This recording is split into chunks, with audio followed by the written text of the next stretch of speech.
Tak jo, čau. Tohle je pro mě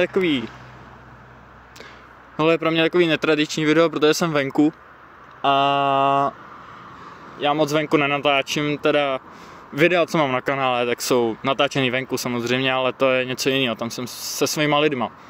Tady jsem sám. Já jsem tady teďka u dálnice, u spojnice vlastně. Bude tady ruch, doufám, že to nepůjde slyšet na té nahrávce. Ale těším se. Jak šlo asi poznat z tohle YouTube kanálu, že já rád natáčím prostě jakýkoliv styl videí. Mám rád vlogy, mám rád herní videa, rád se koukám na podcasty, já mám rád, ale ze všeho nejvíc mě baví natáčet tady tyhle vlogísky, jo.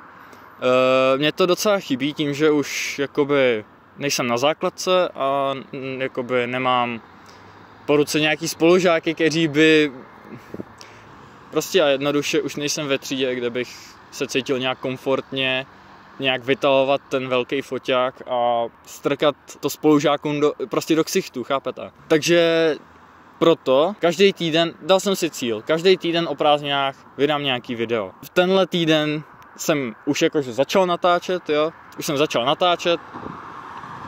Auto, jasně, jsem se vybral úplně ideální lokaci, prostě už jsem začal natáčet, ale nic zajímavého se nedělo prostě a já nevěděl, co měl úplně jako natáčet a nebylo to moc záživný. Tak jsem jako výplň, jako takovej pilotní díl, se rozhodl, že natočím tohle, jo, že prostě oznamuju, že každý týden, ať se děje, co chce, vyjde vlog.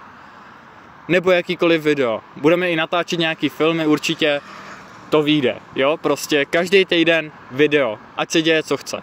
To, co teďka budu vydávat v následujících týdnech, nemá být vůbec pro účel nějakých zhlédnutí, jo, nějakého průspěchu. Samozřejmě je to super, když má video jako hodně zhlédnutí, ale tohle úplně není můj cíl, jo.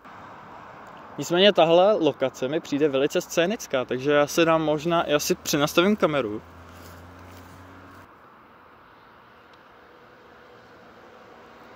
No tak teď jsem to vyparádil úplně. Přemýšlím, jestli mám ještě něco říct. Asi to je všechno, prostě každý týden video, nebude to nejspíš z foťáku, ale to kvalita je podle mě většině lidí, co sleduje moje videa, úplně jedno. No, tak jo. A doufám, že se budete pravidelně koukat na každý vlog, který vyjde, protože jestli ne, tak já jednoho z vás skopu, já si vás najdu, skopu vás. To nemůžu říct, kámo, to fakt nemůžu.